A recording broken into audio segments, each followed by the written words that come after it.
Hello friends, मेरा नाम नदीम हैदर है। इस वीडियो के अंदर हम एविडेंस एक्ट 1872 के अंदर जो सेक्शन 8 है उसके बारे में पढ़ेंगे। देखिए, जैसे कि मैंने ऑलरेडी आपको बताया है कि जो एविडेंस एक्ट के अंदर सेक्शन 5 से लेकर जो सेक्शन 55 तक हैं, वो जितने भी सेक्शन हैं, जितने भी प्रोविज़न हैं, वो रिलीवेंसी ऑफ फैक्ट के बारे में बात करते हैं कि कौन कौन से फैक्ट, कौन कौन से तथ्य आप कोर्ट में एज एविडेंस के तौर पे पेश कर सकते हैं और वो रिलीवेंट माने जाएंगे। तो उसी में से एक सेक्शन है सेक्शन 8। जो सेक्शन 8 है वो 3 चीज़ों के बारे में बात करता है: मोटिव, प्रिपरेशन और कंडक्ट। मोटिव, प्रिपरेशन और कंडक्ट मतलब उद्देश्य, हेतु अगर हिंदी में इसे शुद्ध हिंदी में कहें, और प्रिपरेशन तैयारी, कंडक्ट आचरण। तो इन तीनों के बारे में हम वन बाय वन करके पढ़ेंगे। सबसे पहले हम बात करते हैं मोटिव की। मोटिव, हेतु। देखिए, मोटिव से रिलेटेड अगर मोटिव देखा जाए कि मोटिव खुद में कोई अपराध नहीं है। एग्जाम्पल के तौर पे अगर बात करें, ए बी को मारना चाहता है, उसका मर्डर करना चाहता है, ये उसका मोटिव है बी का मर्डर करना, पर वह करता नहीं है, तो ये अपराध नहीं है।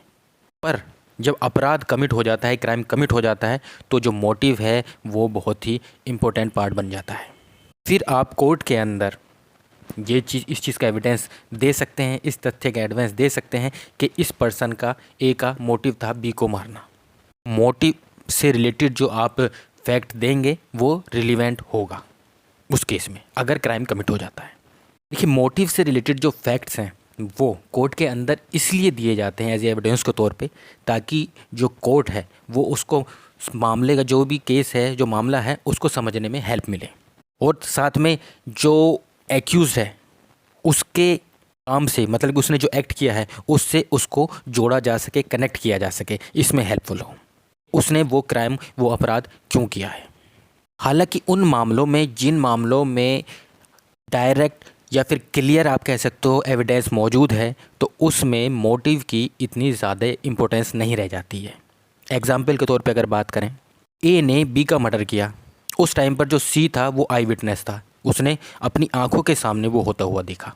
या फिर एक और एग्जाम्पल की अगर बात करें कि जब वो मर्डर कर रहा था ए बी का, तो उस टाइम पर वो सीसीटीवी कैमरे में वो सब कुछ रिकॉर्ड हो गया। ये एक क्लियर एविडेंस है।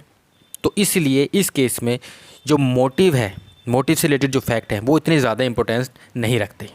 देखिए, जो मोटिव है वो इम्पोर्टेंट तो है, नो डाउट, पर इतना इम्पोर्टेंट भी नहीं है बस उसके आधार पर ही जो है किसी पर्सन को कन्विक्शन कर दी जाए या सज़ा सुना दी जाए। मोटिव का जो यूज़ किया जाता है वो दूसरे फैक्ट्स, जो दूसरे एविडेंस हैं, उनसे कोरोबरेट करने के लिए किया जाता है।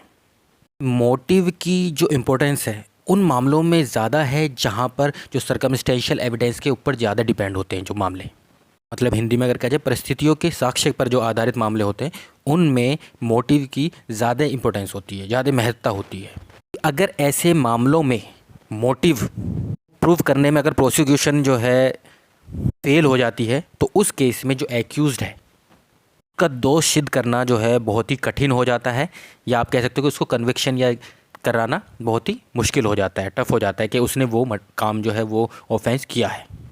हालांकि अगर ऐसे मामलों में, जैसे मैंने आपको बताया, जिनमें सर्कमस्टेंशियल एविडेंस के ऊपर डिपेंड होते हैं, तो अगर उन मामले में मोटिव जो है प्रूव करने में फेल हो जाता है प्रोसिक्यूशन, तो ये खुद में फैटल नहीं माना जाएगा, क्योंकि ऐसे मामलों में कोर्ट को चाहिए कि वो बहुत ही केयरफुल तरीके से, बहुत ही सावधानी पूर्वक उस मैटर को, उस केस को देखे। अगर बात करें और जो ऑनर किलिंग मामले होते हैं, फादर अपनी डॉटर को मार देता है, मर्डर कर देता है, उसको किल कर देता है, तो फादर का मोटिव था, वो फादर का मोटिव ये था कि वो अपनी फैमिली का जो ऑनर है, इज्जत है, उसको बचाना चाहता है। तो ये जो फैक्ट अगर दिया जाएगा कोर्ट में, तो ये रिलीवेंट फैक्ट कंसिडर होगा। ये चीज़ कोर्ट खुद भी देख सकती है इस चीज़ को। ऑनर किलिंग मामले में जो फादर के द्वारा जो उसकी डॉटर को किल्ड किया गया है, वो इस रीज़न से किया गया है, तो ज़रूरी नहीं है कि वो प्रूफ ही किया जाए। अब मोटिव से रिलेटेड हम कुछ एग्जाम्पल देख लेते हैं। जैसे इलिस्ट्रेशन 1 में, इसमें जो ए इलिस्ट्रेशन है सेक्शन के अंदर, वो दे रखी है कि ए के ऊपर बी के मर्डर का ट्रायल चल रहा होता है। उसमें ये फैक्ट दिया गया कि ए ने सी का जब मर्डर कर रहा था, तो ये चीज़, इस चीज़ के बारे में, इस बात के बारे में बी को पता था, बी ने देखा था ए को सी का मर्डर करते हुए। बी ए से ये कह रहा था कि तुम या तो मुझे पैसे दो, कुछ पैसे वो उससे मांग रहा था, नहीं तो वो सबको ये नॉलेज जो है, ये चीज़ इंफॉर्मेशन जो है ये पब्लिकली कर देगा, मतलब सबको बता देगा ये चीज़। तो ये जो फैक्ट है ये रिलीवेंट फैक्ट माना जाएगा क्योंकि ये मोटिव को शो कर रहा है। इसी तरह एक और केस था आर वर्सेस पैल्मर। इसमें क्या होता है, जो पैल्मर होता है उसने अपने दोस्त से काफ़ी सारा अमाउंट जो है, काफ़ी सारा मनी जो है वो उधार लिया था, पैसा। पैल्मर के ऊपर अपने दोस्त के मर्डर का, कि उसने जहर दे के उसको मार दिया है, इसका ट्रायल चल रहा था। तो ये फैक्ट शो करना कि पैल्मर के द्वारा अपने दोस्त से काफ़ी सारा अमाउंट लिया गया था, काफ़ी सारा पैसा लिया गया था उधार, तो ये मोटिव को शो करता है और ये रिलीवेंट फैक्ट कंसिडर किया जाएगा।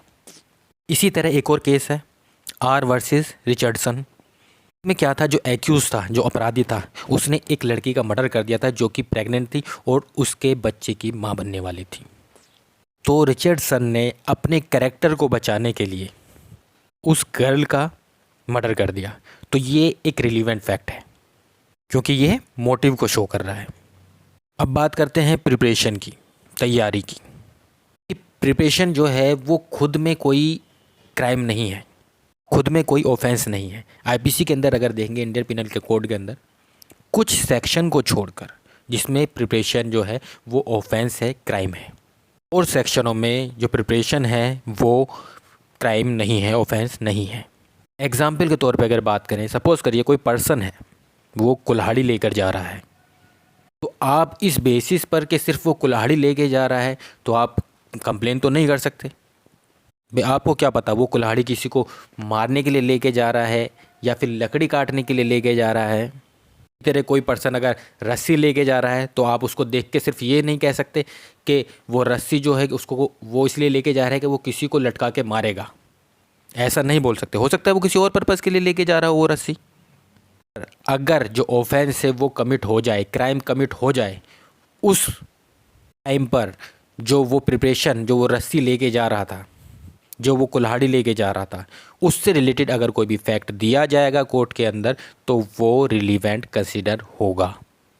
सपोज़ करिए ए रस्सी ले जा रहा था, बी ने उसको रस्सी ले जाते हुए देखा, 3 दिन बाद सी का मर्डर हो गया, रस्सी से लटका के किसी ने उसको मार दिया, और ए के ऊपर सी के मर्डर का ट्रायल चल रहा है। तो बी के द्वारा ये फैक्ट कहना कि उसने उससे उसके सी मतलब बी के मर्डर से सी के मर्डर से 2 दिन पहले या 3 दिन पहले उसको एक और रस्सी ले जाते हुए देखा था, तो ये जो फैक्ट होगा ये रिलीवेंट होगा। एक्चुअली अगर प्रिपरेशन की बात करें, जो प्रिपरेशन है ये एक किसी ऑफेंस को करने का एक बहुत ही इम्पोर्टेंट एलिमेंट या फिर स्टेप आप कह सकते हो, क्योंकि यह माना जाता है कि अगर कोई पर्सन कोई ऑफेंस करने जा रहा है तो वह उसकी प्रिपरेशन ज़रूर करता है, उसकी तैयारी ज़रूर करता है कि किस तरह से उसको वह ऑफेंस करना है। जो प्रिपरेशन से रिलेटेड जो फैक्ट्स हैं जो कि कोर्ट के अंदर पेश किए जाते हैं वो रिलीवेंट है, इसलिए क्योंकि कोर्ट को उससे हेल्प मिलती है, तो उस पर्सन के द्वारा, एक्यूज़ के द्वारा जो ऑफेंस किया गया है उसको उससे जोड़ने में, इसलिए प्रिपरेशन को से रिलेटेड अगर कोई फैक्ट दिया जा रहा है तो वो रिलीवेंट फैक्ट कंसिडर किया जाता है। जैसे इसमें एग्जाम्पल दिया हुआ है, ए के ऊपर बी के मर्डर का मुकदमा चल रहा होता है कि ए ने बी का मर्डर पॉइजन देके, जहर देके कर दिया। अब ये फैक्ट देना कि बी की डेथ से पहले ए को उसी तरह का जो पॉइजन था, जहर था, वो ले जाते हुए देखा गया था, तो ये जो फैक्ट होगा ये रिलीवेंट फैक्ट होगा।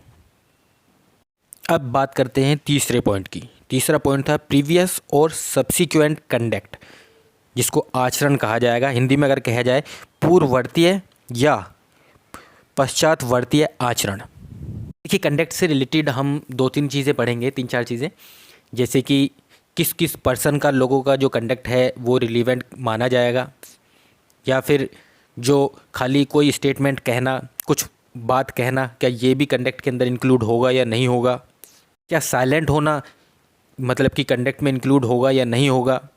तो इससे रिलेटेड 3-4 चीज़ें हम पढ़ेंगे। तो स्टार्ट करते हैं। सबसे पहले हम बात करेंगे कि किन किन लोगों का जो कंडक्ट है वो रिलीवेंट होगा। तो इसको हम 2 पार्ट में डिवाइड कर लेते हैं, सिविल और क्रिमिनल। तो सबसे पहले हम बात करेंगे सिविल केसेस की। इस सिविल केसेस में जो पार्टीज़ हैं, दोनों पार्टीज मतलब प्लेंटिफ भी और डिफेंडेंट भी, उनका जो कंडक्ट है वो रिलीवेंट होगा।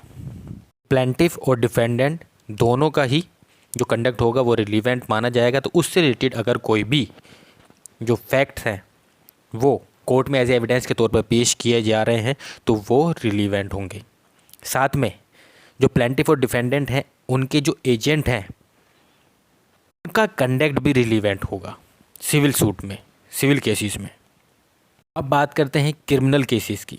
देखिए, क्रिमिनल केसेस में जो एक्यूज्ड है, एक्यूज्ड पर्सन का जो कंडक्ट होगा वो रिलीवेंट होगा। अगर उससे रिलेटेड आप कोई फैक्ट कोर्ट में पेश किया जा रहा है एक्यूज के कंडक्ट से रिलेटेड तो वो रिलीवेंट होगा।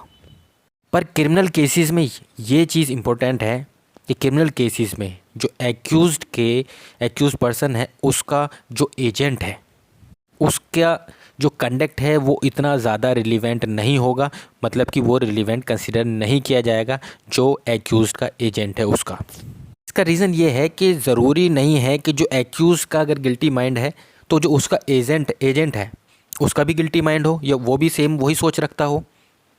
एग्जाम्पल के तौर पे अगर बात करें, एक शिप ओनर है कोई, उसने किसी का मर्डर किया या उसके कोई गिल्टी माइंड रखता है वो किसी तरह का, ये ज़रूरी नहीं है कि जो शिप का जो कैप्टन होगा वो भी सेम वही मतलब गिल्टी माइंड हो, उसकी भी वही सोच हो। तो ये ज़रूरी नहीं है। तो इसलिए जो एजेंट है उसका कंडक्ट जो है इतना ज़्यादा रिलीवेंट नहीं होता क्रिमिनल केसेस में। दूसरी चीज़ अगर बात करें, क्रिमिनल केसेस में जो इंजर्ड पार्टी है, जो विक्टिम है, उसका कंडक्ट जो है वो रिलीवेंट होता है। इसको एक एग्जाम्पल के थ्रू हम देख लेते हैं। एक केस था क्वीन एम्परर वर्सेस अब्दुल्ला। तो इसके फैक्ट्स देख लेते हैं इस केस के। इस केस में क्या था? इस केस में ये था कि अब्दुल्ला ने एक गर्ल थी जिसकी एज लगभग 15 से 20 साल थी, उसका मर्डर कर दिया था, जिसका नाम दुलारी था। गर्ल जो थी वो अपने घर पर जो है वो सो रही थी अपने घर में और उस पर अटैक किया गया अब्दुल्ला के द्वारा। हालांकि उसके कमरे में जब उस पर अटैक हुआ कोई लाइट नहीं जल रही थी, पर मतलब कि दिन का टाइम था या आप कह सकते हो कि सफिशेंट लाइट थी इस टाइम पे कि मतलब वो देख सकती थी कि उसके ऊपर किसके द्वारा अटैक किया गया है।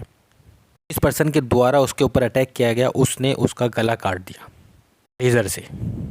उसको हॉस्पिटल ले जाया गया। हॉस्पिटल में जो कोतवाल थे, जो डिप्टी मजिस्ट्रेट थे, उन्होंने उससे पूछने की कोशिश करी कि किस पर्सन ने तुम पर अटैक किया, किसने तुम्हारा गला काटा।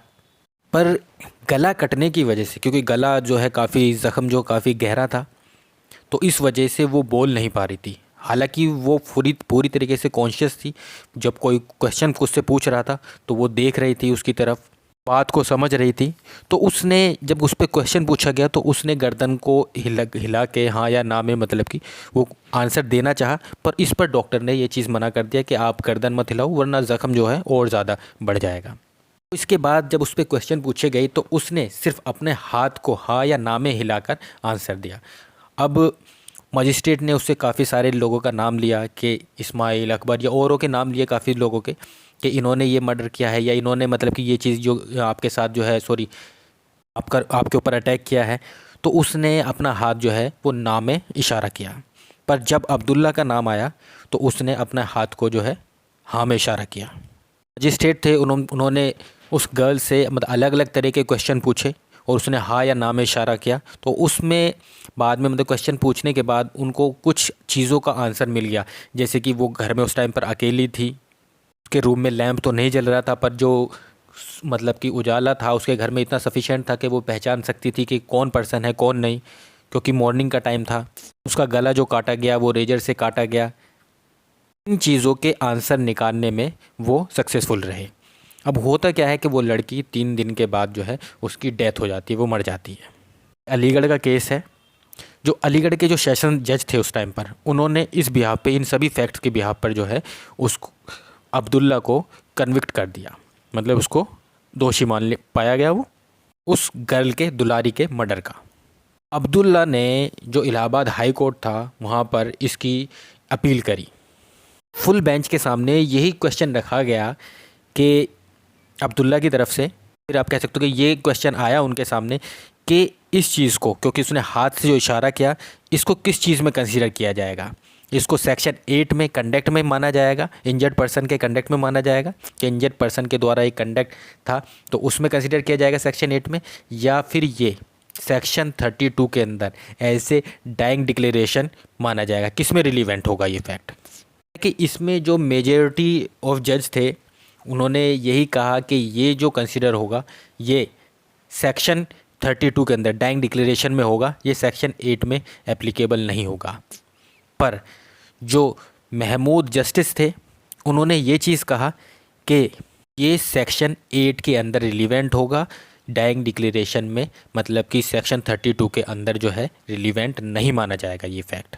किंग डाइंग डिक्लेरेशन जो सेक्शन 32 है उसमें लिखा गया है कि कोई भी स्टेटमेंट जो रिटिन हो या वर्बल हो उसमें कंडक्ट का जिक्र नहीं आया है, सेक्शन 8 में कंडक्ट का जिक्र आया है। जो तो इसलिए जो कंडक्ट है, क्योंकि हाथ को हिलाना ये कंडक्ट है, इसलिए ये सेक्शन 8 में रिलीवेंट होगा, उन्होंने ये कहा। अब बात करते हैं एक्सप्लेनेशन फर्स्ट की। तो सेक्शन में एक्सप्लेनेशन फर्स्ट जो है वो बात करता है कि कोई भी स्टेटमेंट या वर्ड कुछ भी कहा जा रहा है क्या उसको एज ए कंडक्ट जो है वो इंक्लूड किया जाएगा, माना जाएगा या नहीं माना जाएगा। तो ये एक्सप्लेनेशन में क्लियरली मेंशन है कि अगर कोई भी वर्ड है या स्टेटमेंट है उसे इस सेक्शन के अंदर कंडक्ट के अंदर इंक्लूड नहीं किया जाएगा, आचरण के अंदर इंक्लूड नहीं किया जाएगा। अगर वो स्टेटमेंट जो कहा गया है वो मिक्सअप है कंडक्ट के साथ, उस केस में वो रिलीवेंट होगा। तो अगर आचरण के साथ साथ जो है मतलब कोई स्टेटमेंट दिया जा रहा है, साक्ष्य दिया जा रहा है, कथन कहा जा रहा है, फिर कोई भी ऐसा कथन है या ऐसी स्टेटमेंट है जो कि आचरण को एक्सप्लेन कर रहा है या एक्सप्लेनिंग कंडक्ट हो, तो उस केस में वो स्टेटमेंट जो होगा वो रिलीवेंट होगा। एग्जाम्पल के तौर पे अगर बात करें, कोई पर्सन है, उसकी पूरी बॉडी से खून निकल रहा है, मतलब जगह जगह से घायल है और वो भागा हुआ जा रहा है चिल्लाता हुआ कि उस आदमी ने मुझे मारा, उस पर्सन का नाम लेता हुआ जा रहा है, वो जैसे मारा। तो ये सारी चीज़ें जो होंगी ये रिलीवेंट फैक्ट होंगी, क्योंकि जो स्टेटमेंट उसके द्वारा कही जा रही है वो उसके कंडक्ट से मैच कर रही है, मिक्सअप है उसके साथ। तो इसलिए ये जो भी फैक्ट दिया जा रहा है ये रिलीवेंट होगा। देखिए, जो कंप्लेन होती है, कंप्लेन को भी एज ए कंडक्ट जो है ट्रीट किया जाएगा। अगर कोई पर्सन जो इंजर्ड पर्सन है वो अगर कोई कंप्लेन कर रहा है उस बारे में जो भी उसके साथ अपराध किया गया है, उसके द्वारा जो भी कंप्लेन में कहा जाएगा, स्टेटमेंट दी जाएगी, वो सारी जो है वो रिलीवेंट होगी। कंप्लेन से रिलेटेड 2-3 चीज़ें आती हैं।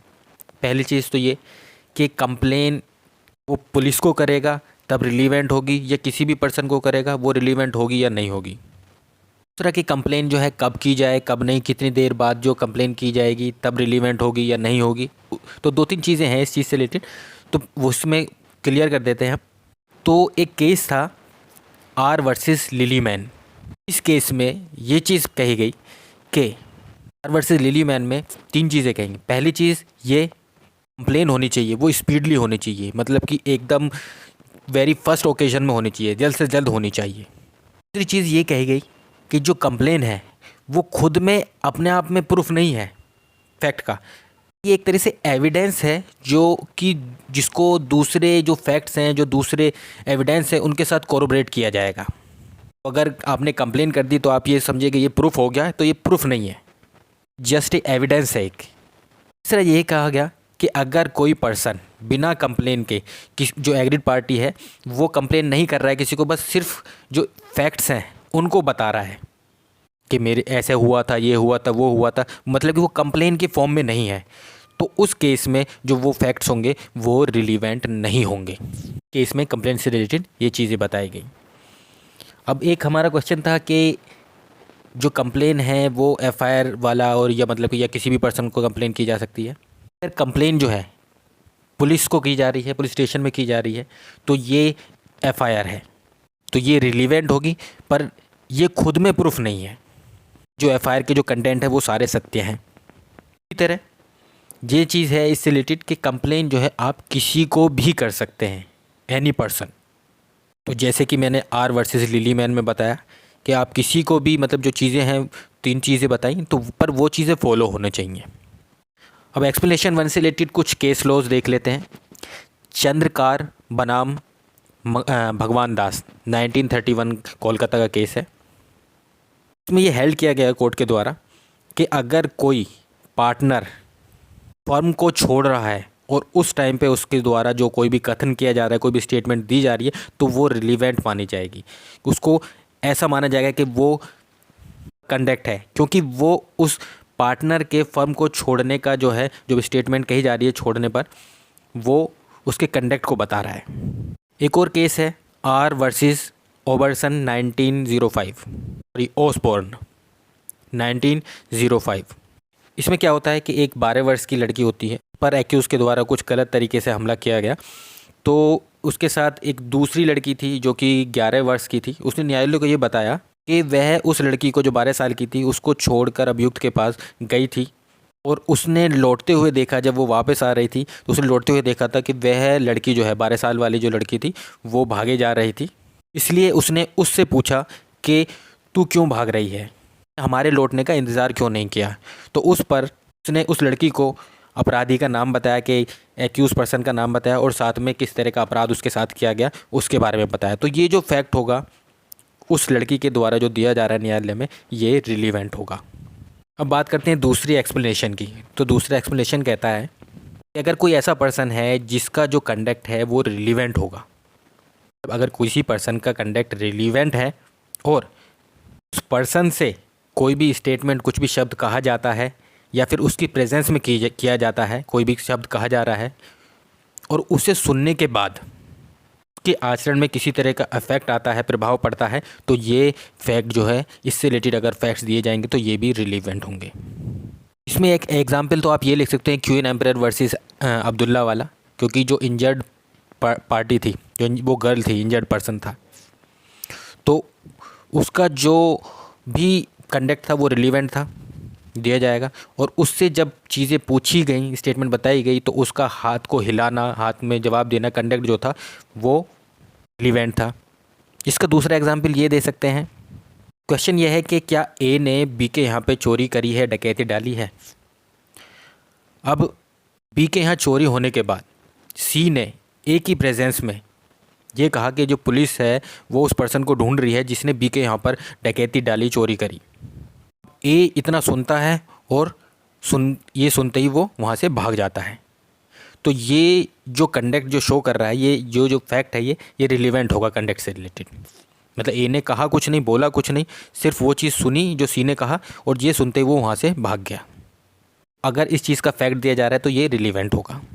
एक्सप्लेनेशन के अंदर इतना ही नहीं, इतना यहाँ तक है कि अगर किसी व्यक्ति पर, किसी पर्सन पर किसी तरह के ऑफेंस का इल्ज़ाम लगाया जा रहा है और वह पर्सन अगर चुप रहता है, साइलेंट रहता है, कोई आंसर नहीं देता है, ऊँट या गलत उत्तर देता है, तो ये भी जो चीज़ें हैं उसको कंडक्ट जो करता है, ये इनसे चीज़ से रिलेटेड भी जो है वो फैक्ट दिए जाएंगे तो वो रिलीवेंट माने जाएंगे। और एग्जांपल देख लेते हैं।